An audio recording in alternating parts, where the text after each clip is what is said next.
Doctor Gauri Pandey, lecturer home science DIET Etah. आज हम बात करेंगे कि जब कोई किसी व्यक्ति को फिजिकली शारीरिक रूप से नुकसान पहुंचाने की कोशिश करता है तो उसके साथ क्या क्या समस्याएं होती है, उस चीज़ को क्या कहते हैं।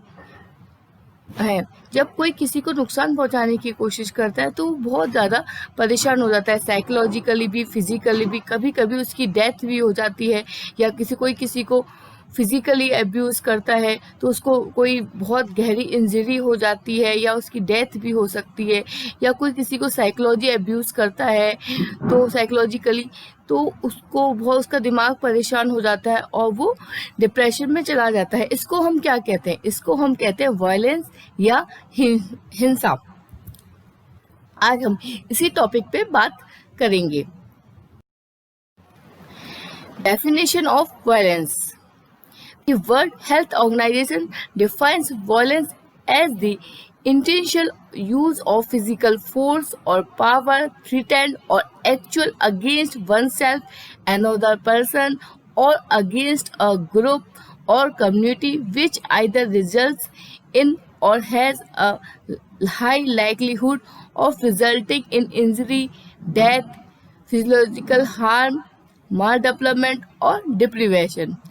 वर्ल्ड हेल्थ ऑर्गेनाइजेशन ने इसकी परिभाषा में कहा है, जब कोई किसी को इंटेंशनली फिजिकल फोर्स या अपनी ताकत के अनुसार धमकी देता है या उसको या उस कम्युनिटी को नुकसान पहुंचाने की कोशिश करता है, जिसके परिणामस्वरूप उसकी डेथ हो जाती है या उससे कोई इंजरी आती है, वो साइकोलॉजिकल बहुत परेशान हो जाता है या वो डिप्रेशन में चला जाता है, इसी को हम वायलेंस कहते हैं। भारतीय दर्शन के अनुसार जब कोई व्यक्ति किसी को मन, वचन, कर्म से किसी जीव मात्र को कष्ट देता है, वही हिंसा कहलाती है। हिंसा की कुछ कैरेक्टरिस्टिक्स होती हैं, कुछ विशेषताएं हैं जिसकी वजह से उसे हिंसा कहा जाता है। First is destroying process. हिंसा सामान्य रूप से एक विनाशकारी प्रक्रिया के रूप में जहाँ पर हिंसा होती है वहाँ का विकास अवरुद्ध हो जाता है, क्योंकि हिंसा से युक्त क्षेत्र में कोई विदेशी उद्योग नहीं लगाना चाहता तथा देश के उद्योगपति भी उस क्षेत्र में धन नहीं लगाना चाहते। हिंसा के द्वारा धन एवं जान दोनों की हानि होती है। Second is social antipathetic process. जो व्यक्ति समाज में हिंसा फैलाने का कार्य करते हैं उनको समाज कभी भी सम्मान प्राप्त नहीं होता, उनको समाज में हेय दृष्टि के साथ देखा जाता है। प्रत्येक समाजिक व्यक्ति से यह अपेक्षा की जाती है कि वे अहिंसा का साथ दे। जो भी व्यक्ति हिंसा फैलाता है उसे कभी भी सोसाइटी स्वीकार नहीं करती है, उससे डरती जरूर है लेकिन उसको स्वीकार नहीं कर पाती। Next is as a morality antipathetic process. हिंसा के द्वारा समाज में उन कार्यों को किया जाता है जो कि नैतिकता के विरोध में होते हैं, जैसे नैतिकता परोपकार की भावना की ओर संकेत करती है, जबकि हिंसा दूसरे का अहित किया जाता है। नैतिकता प्रेम एवं सहयोग की बात करती है, जबकि हिंसा शत्रुता एवं बदले की भावना पर कार्य करती है। इसलिए ये एकदम हमारी जो नैतिक चीज़ें हैं उनकी अपोजिट है हमारे, इसलिए से हमारी सोसाइटी भी एक्सेप्ट नहीं करती। Next is as a humanity antipathetic process. हिंसात्मक गतिविधियां पूर्णतः मानवता विरोधी हैं। मानवतावादी दृष्टिकोण में किसी भी जीव जंतु को कष्ट नहीं पहुंचाना चाहिए, जबकि हिंसावादी दृष्टिकोण में दूसरे को किसी न किसी रूप में कष्ट पहुंचाने का प्रयास किया जाता है। जो व्यक्ति शक्तिशाली होता है वो प्रत्यक्ष रूप से कष्ट पहुंचाने का प्रयास करता है, और जो शक्तिहीन होता है वो अप्रत्यक्ष रूप से किसी को कष्ट पहुंचाने का कार्य करता है। जैसे कोई बहुत बड़ा व्यक्ति है, काफी शक्तिशाली है, इसका पॉलिटिकल पावर है, तो वो किसी को फिजिकली हार्म पहुंचाने की कोशिश करता है, उसे धमकी देता है वो उसका काम नहीं करेगा तो उसे मारेगा, या 4 लोगों को साथ जाके उसे पीट आता है। या फिर जो शक्तिहीन है वो इस तरीके से कार्य करेगा कि वो डायरेक्टली तो उसे कुछ नहीं कह पाता, लेकिन उसको पीछे इनडायरेक्ट वे में उसे हार्म करने की कोशिश करेगा, उसे खाने में विष मिला के दे देगा, या उसके बारे में बुरी बातें करके उसका कैरियर डिस्ट्रॉय करेगा, उसके बारे में अफवाहें फैलाकर। ये सब हिंसा में ही आती हैं। Next is as a public welfare antipathetic process. हिंसा को सार्वजनिक हित विरोधी प्रक्रिया के रूप में स्वीकार किया जाता है। सामान्यतः व्यक्ति जब अपने स्वार्थ में अंधा हो जाता है तभी वह हिंसात्मक समाज विरोधी गतिविधियां करता है। जैसे एक व्यक्ति देश की संपत्ति को समाज के हित में व्यय करने के स्थान पर उस पर अपना अधिकार जमाने का प्रयास करता है तो वह इसके लिए हिंसात्मक कार्यों का सहारा लेता है। जैसे कोई हमारे यहाँ कोई जमीन है, वो गवर्नमेंट की जमीन है या किसी और की जमीन है, उस पर कब्जा करने का प्रयास करता है तो क्या करेगा, हिंसा का सहारा लेगा उस पर कब्जा करने के लिए, धमकी देगा या किसी पॉलिटिकल प्रेशर का डालेगा उस बंदे के ऊपर कि वो किसी भी तरीके से उस जमीन पर, उस प्लॉट पर कब्जा कर सके। Next is as a spiritual development antipathetic process. हिंसा को आध्यात्मिक विकास की विरोधी प्रक्रिया के रूप में जाना जाता है। आध्यात्मिक विकास की प्रक्रिया में व्यक्ति को शांत चित्त होकर मानव हित में कार्य करना चाहिए तथा दूसरे के दुख एवं कष्टों को दूर करने का प्रयास करना चाहिए, जबकि हिंसावादी गतिविधियों में इसके ठीक विपरीत स्थिति देखने को मिलती है। जो हमारा आध्यात्मिकता है उसमें हमें शांत रहने के लिए कहा गया है, गुस्सा क्या क्रोध करने के लिए मना किया गया है। लेकिन जो हिंसा है, हिंसा में व्यक्ति क्रोध करता है, वो अपनी सारी कहते हैं अपनी ज्ञानेंद्रियों पे अपना कंट्रोल खो देता है और उसी तरीके से वो दूसरे को हार्म पहुंचाने की कोशिश करता है, उसका आध्यात्म से एकदम विरोधी कार्य करता है।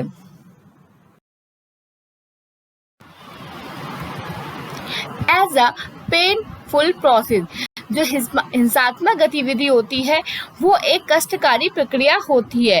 प्रत्येक हिंसात्मक गतिविधि मानव मात्र या जीव मात्र को सिर्फ कष्ट ही पहुंचाती है। जैसे एक व्यक्ति अगर कुत्ते को डंडे से मारता है तो उसे कष्ट होता है, या कोई व्यक्ति किसी व्यक्ति को डंडे से मारता है तो उसे कष्ट होता है। एज अ वैल्यू एंटीपैथेटिक प्रोसेस, यह एक मूल्य विरोधी प्रक्रिया है। हिंसा एक मूल्य विरोधी प्रक्रिया के रूप में स्वीकार किया जाता है। इसमें आदर्शवादी एवं सामाजिक मूल्यों के विरोध में कार्य संपन्न किए जाते हैं। हिंसात्मक गतिविधि सदैव प्रेम, सहयोग, परोपकार, सद्भावना एवं सुखवादी मूल्यों के विपरीत होती है।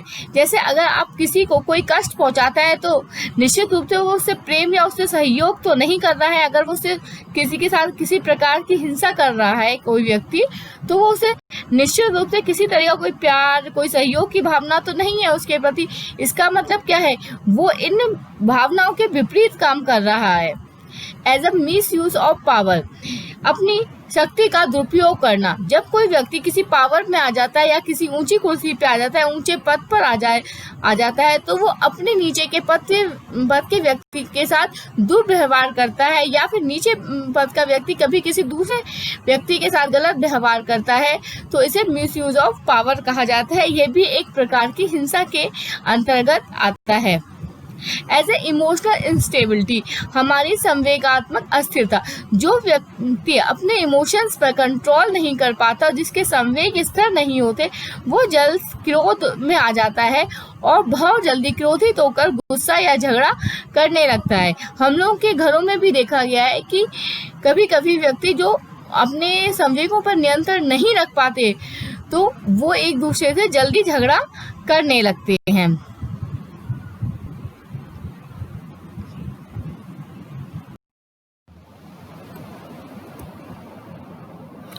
What does violence do? हिंसा क्या करती है? हिंसा से किसी भी समाज या राष्ट्र की भलाई कभी भी नहीं हो सकती। हिंसा का कोई भी स्वरूप मानव एवं समाज के लिए हितकारी नहीं हो सकता। हिंसा के द्वारा समाज को अनेक प्रकार की घातक स्थितियां प्रदान की जाती हैं, जो कि निम्नलिखित रूप से स्पष्ट किया जा सकता है। एनवायरमेंट ऑफ डिस्ट्रॉइंग, विनाश का वातावरण। हिंसा का प्रमुख कार्य विनाश करना माना जाता है। जहाँ भी हिंसात्मक गतिविधियां संचालित होती हैं, वहाँ चहुं ओर विनाश का वातावरण निर्मित करती हैं। हिंसात्मक वातावरण में प्रत्येक व्यक्ति को कष्ट, असुरक्षा एवं अशांति का अनुभव होता है। इसीलिए प्रत्येक हिंसात्मक कार्य में विनाश की प्रक्रिया दृष्टिगोचर होती है। डेथ ऑफ लाइफ, जीवन का विनाश। हिंसात्मक गतिविधियों में मानव जीवन का नष्ट होता है। वर्तमान समय में प्रत्येक समाचार पत्र में हिंसात्मक गतिविधियां अधिकाधिक रूप से देखने को मिलती हैं। प्रत्येक वर्ष के आंकड़े एकत्रित किए जाते हैं तो संपूर्ण विश्व में लाखों की संख्या में व्यक्ति हिंसात्मक गतिविधियों में अपना जीवन खो देते हैं। इन हिंसात्मक गतिविधियों का दुखद स्वरूप संसार को भयानक बना देता है। जीवन का विनाश इस संसार की सबसे बड़ी हानि होती है, क्योंकि जीवन पुनः प्राप्त नहीं होता, अर्थात मृत व्यक्ति को पुनः जीवित नहीं किया जा सकता। धन की हानि, हार्म ऑफ वेल्थ। सामान्य रूप से हिंसात्मक गतिविधियों के विविध स्वरूप देखने को मिलते हैं। वर्तमान समय में भीड़ द्वारा एकत्रित होकर सरकारी और व्यक्तिगत संपत्ति को हानि पहुंचाना एक प्रचलन बन गया है। व्यक्ति संगठन बनाकर अपनी मांगे मनवाने के लिए हिंसात्मक आंदोलनों का सहारा लेते हैं। छात्रों द्वारा बसों में आग लगा दी जाती है, रेलवे स्टेशनों व सरकारी कार्यालयों में तोड़फोड़ की जाती है। इस प्रकार की हिंसा धन की हानि करती है। मेंटल एंजाइटी, मानसिक अशांति। सामान्यतः हिंसात्मक गतिविधियों से मानसिक अशांति का अनुभव होता है। प्रथम, जब हम किसी व्यक्ति को चोट पहुंचाते हैं तो हमारे शरीर में विशेष प्रकार के परिवर्तन क्रोध के कारण उत्पन्न हो जाते हैं। क्रोध के कारण हम किसी व्यक्ति को शारीरिक रूप से हानि पहुंचाते हैं। इस प्रकार की स्थिति में व्यक्ति मानसिक अशांति का अनुभव करता है। जिस व्यक्ति को चोट पहुंचाई जाती है वह भी मानसिक रूप से कष्ट का अनुभव करता है। सोशल मिसबैलेंस, हिंसात्मक गतिविधियों से सामाजिक व्यवस्था भी असंतुलित हो जाती है। जिस समाज में हिंसा का वातावरण होता है उस समाज में व्यक्ति अपने उपयोगी विचारों को प्रकट करने से भी डरता है। वही हिंसा को भय से कोई भी कार्य उचित रूप से संपन्न नहीं हो पाता। समाज में व्याप्त भय के कारण कोई भी व्यक्ति उस समाज में रहना नहीं चाहता। ऐसे समाज से योग्य एवं सभ्य व्यक्तियों का पलायन हो जाता है। Condition of war. वर्तमान समय में हिंसात्मक संगठनों को सरकार द्वारा रोकने का प्रयास नहीं किया जाता, तो वे संगठन बाहरी देशों से सहायता लेकर प्रबल रूप धारण कर लेते हैं। उससे देश में गृह युद्ध की स्थिति उत्पन्न हो जाती है। जैसे श्रीलंका में तमिलों का संघर्ष इसी का प्रमुख उदाहरण माना जाता है। एनवायरमेंटल मिसबैलेंस, हिंसात्मक गतिविधियों से पर्यावरणीय असंतुलन भी उत्पन्न होता है। जापान में हिरोशिमा नागासाकी पर युद्ध के समय अमेरिका द्वारा जो बम गिराए गए थे उनका पर्यावरण पर प्रभाव आज भी देखा जाता है। इसी प्रकार युद्ध व हिंसात्मक गतिविधियों से पर्यावरणीय असंतुलन उत्पन्न होता है, क्योंकि युद्ध एवं हिंसात्मक गतिविधियों में विस्फोटक सामग्री का उपयोग व्यापक रूप से किया जाता है। लैक ऑफ पब्लिक वेलफेयर, हिंसात्मक गतिविधियों के कारण समाज में सार्वजनिक हित का अभाव देखा जाता है तथा स्वहित की भावना अधिक महत्व देखा जाता है। जैसे एक भाई अपने भाई को इसलिए मार देता है कि उसके बाद उसके हिस्से की संपत्ति भी उसे मिल जाए। एक खिलाड़ी अपने साथी खिलाड़ी को इसलिए चोट पहुंचाता है कि वे खेल प्रतियोगिता में भाग ना ले पाए। ये सब लैक ऑफ पब्लिक वेलफेयर वाली हिंसा में आते हैं। पेनफुल एनवायरनमेंट, हिंसा द्वारा समाज में कष्टमय वातावरण उत्पन्न किया जाता है। हिंसा का उद्देश्य कुछ भी हो, इसका परिणाम दुख व कष्टकारी होता है। सम्राट अशोक ने कलिंग पर विजय प्राप्त करने के बाद जो लाशों के ढेर तरह खून से लाल पृथ्वी को देखा तो उसके मन में यही भाव उठा कि विजय यदि इस स्थिति से प्राप्त होती है तो विजय कभी स्वीकार नहीं है। इसी प्रकार हिंसा से समाज में कष्ट व दुख उत्पन्न होता है। एवोल्यूशन ऑफ क्रिएटिविटी, हिंसात्मक गतिविधियों के प्रमुख रूप से रचनात्मक वातावरण समाप्त हो जाता है। हिंसा में व्यक्ति किसी वस्तु का निर्माण नहीं करता वरन बनी हुई वस्तु को लूट कर खाना चाहता है।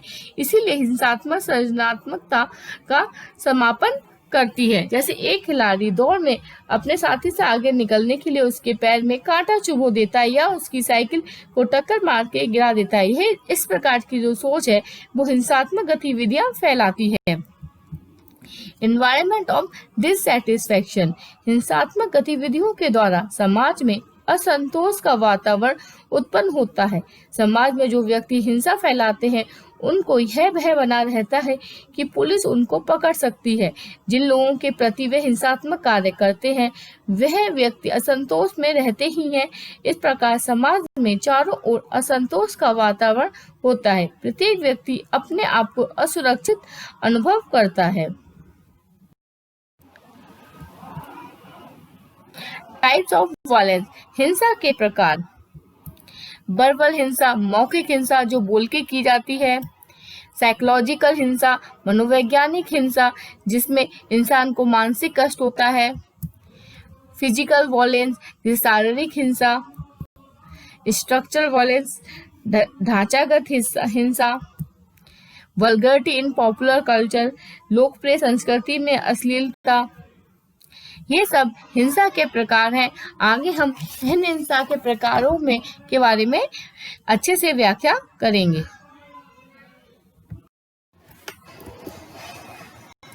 वर्बल वायलेंस, मौखिक हिंसा, जब कोई व्यक्ति या समूह किसी दूसरे व्यक्ति या समूह को जान से मारने की धमकी या उसके जीवन को हानि पहुंचाने की धमकी या उसकी संपत्ति को हानि पहुंचाने की धमकी देता है तो ये मौखिक हिंसा के रूप में जाना जाता है। डकैतों, लुटेरों से पत्र भेज के उद्योगपतियों से धन मांगा जाता है। यह मौखिक रूप से हिंसा का एक स्पष्ट उदाहरण है। एब्यूजिंग, गाली देना, जब भी कोई व्यक्ति एक दूसरे से झगड़ा करते हैं तो गालियों का प्रयोग करते हैं। गाली करने से व्यक्ति को आघात पहुंचता है तथा उसमें उत्तेजना आती है जिससे कि वो झगड़ा करने के लिए प्रेरित होता है। डिसओबेइंग, अवज्ञा, सामान्य रूप से यह देखा जाता है कि जब कोई उच्च पदस्थ अधिकारी की आज्ञा को अधीनस्थ अधिकारी पालन नहीं करता तथा उसके द्वारा चेतावनी देने पर अपने उच्च पदस्थ अधिकारी को धमकी दे देता है तो इस स्थिति में हिंसा की स्थिति मानी जाती है।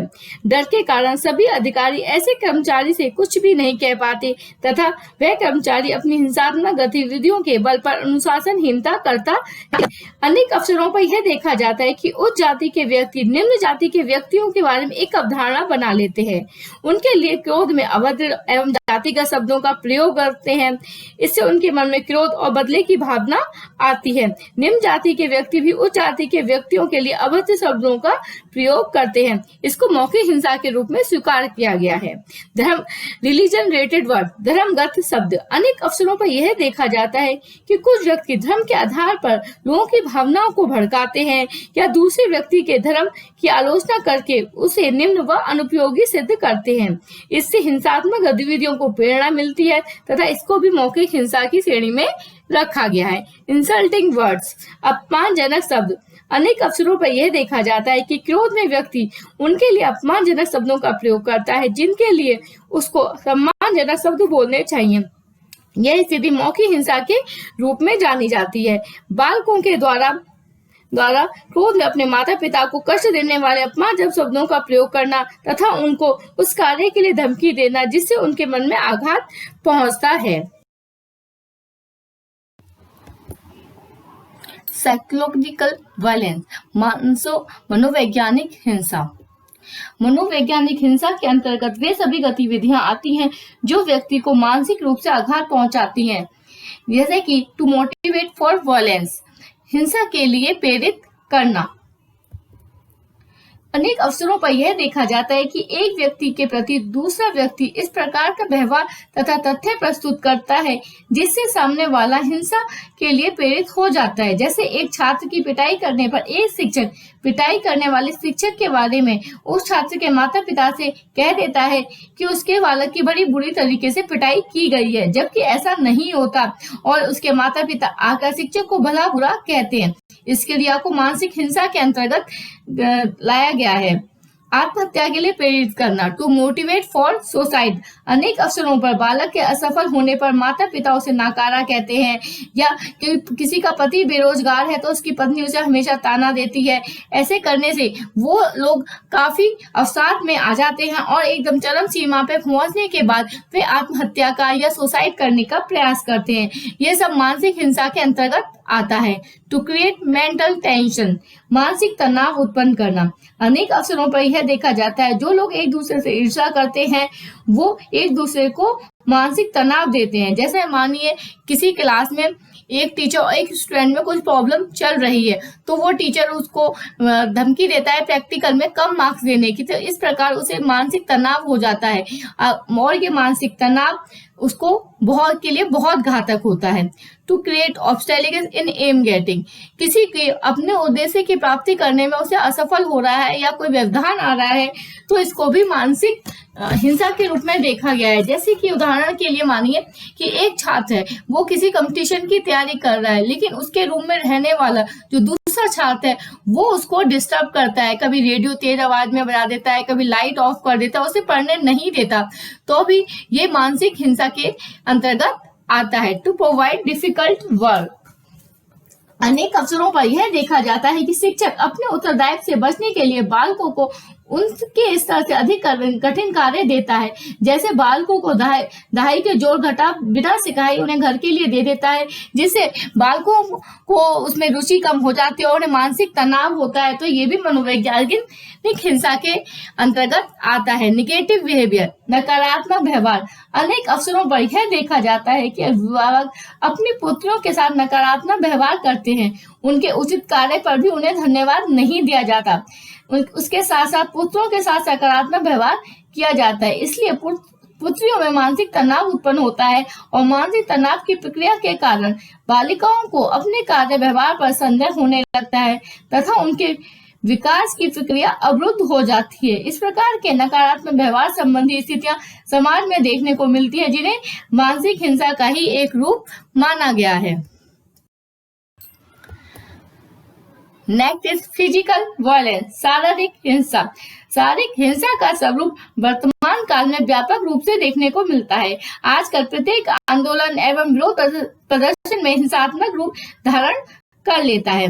इसमें फिजिकल इंजरी, शारीरिक हिंसा के अंतर्गत किसी भी व्यक्ति को चोट पहुंचाना, सामान्य रूप से बदले की भावना से या किसी व्यक्ति का धन लूटने के लिए हम उसका अंग भंग कर देते हैं, शारीरिक रूप से कोई हानि पहुंचाते हैं, तो ये सब शारीरिक हिंसा के अंतर्गत आता है।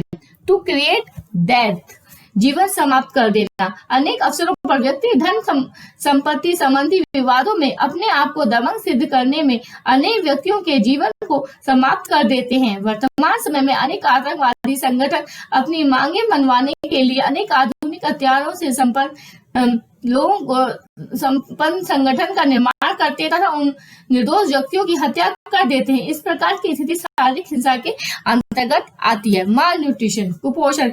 सामान्य रूप से कुपोषण एक प्रकार की भयंकर अव्यवस्था है। जब इसे जानबूझकर उत्पन्न किया जाता है तो शारीरिक हिंसा के अंतर्गत आता है। जैसे एक रूढ़िवादी परिवार में बालिकाओं को ना तो शिक्षा प्रदान की जाती है न ही उन्हें संतुलित भोजन दिया जाता है। इसके विपरीत बालकों को पौष्टिक व संतुलित भोजन दिया जाता है। बालिकाओं के प्रति अभिभावक के इस प्रकार के व्यवहार को शारीरिक हिंसा के अंतर्गत आता है। मोर वर्क, अधिक कार्य लेना। समानतः एक मजदूर की क्षमता 8 घंटे कार्य करने की होती है। यदि मालिक उससे अधिक कार्य लेता है जिससे मजदूर शारीरिक रूप से कमजोर हो जाता है या बीमार हो जाता है तो ये भी शारीरिक हिंसा की श्रेणी में आता है। टू मेक स्लेव, दास बनाना। वर्तमान समय में आज भी अनेक देशों में लोगों से बलात् श्रम कराया जाता है तथा उनको दास बनाकर रखा जाता है। दास प्रथा को सरकार द्वारा एक अपराध घोषित कर दिया गया है तथा कोई भी व्यक्ति किसी व्यक्ति को दास बनाकर नहीं रख सकता। दास बनाकर अमानवीय ढंग से व्यक्तियों से कार्य लेना तथा उन्हें कैद में रखना शारीरिक हिंसा के अंतर्गत ही आता है। टू सेपरेट राइट्स, अधिकारों से वंचित रखना। सरकार द्वारा प्रत्येक व्यक्ति को अधिकार प्रदान किए गए हैं। इन अधिकारों के अनुसार व्यक्ति को सार्वजनिक सुविधाओं उपयोग करने से सुविधा होती है। यदि किसी व्यक्ति द्वारा दूसरे व्यक्ति को अधिकारों से वंचित किया जाता है तो ये शारीरिक हिंसा के अंतर्गत आता है। जैसे एक व्यक्ति बस में यात्रा करने का अधिकार है, परंतु कंडक्टर उसको इसलिए उतार देता है क्योंकि वो किसी अनुसूचित जाति का है, तो यह उसका व्यवहार सारे हिंसा के अंतर्गत माना जाएगा। इसके अलावा किसी से कठिन कार्य लेना भी हिंसा के अंतर्गत आता है। जैसे कोई 12 वर्ष के जो छोटे बच्चे होते हैं उन्हें कठिन फैक्ट्री में काम करवाना, ये सब हिंसा के अंतर्गत आता है। किसी को फिजिकल पनिशमेंट देना, वो भी शारीरिक हिंसा के अंतर्गत आता है। किसी नौकर की डंडे से पिटाई कर देना कोई गलती होने पर, ये सब फिजिकल वायलेंस में आता है। स्ट्रक्चरल वायलेंस, संरचनात्मक हिंसा, इसके अंतर्गत आते हैं वॉलेंटियर मूवमेंट। सामान्य रूप से समाज में विविध प्रकार के आंदोलन देखे जाते हैं। संविधान के अनुसार प्रत्येक व्यक्ति को शांतिपूर्ण आंदोलन करने का अधिकार है, परंतु जब व्यक्ति किसी हिंसात्मक गतिविधि को आंदोलन की आड़ में करता है तो ये हिंसा माना जाता है।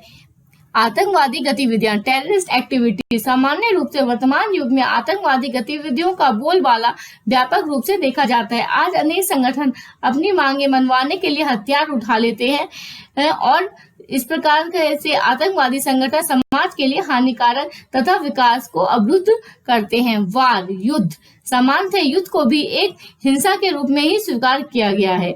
छोटे देशों के संसाधन तथा उनकी संप्रभुता पर बड़े देशों द्वारा आक्रमण करके उनका उपयोग अपने हित में करने का प्रयास किया जाता है। अनेक अवसरों पर अमेरिका द्वारा मानवाधिकार की आड़ में अनेक देशों पर आक्रमण किया गया है। इस प्रकार की गतिविधियों को हिंसा के अंतर्गत ही लाया जाता है। होम वार, गृह युद्ध, अनेक अवसरों पर जब जातिगत धर्मगत हित टकराते हैं, व्यक्ति समूह बनाकर अपने हितों की साधना करते हैं।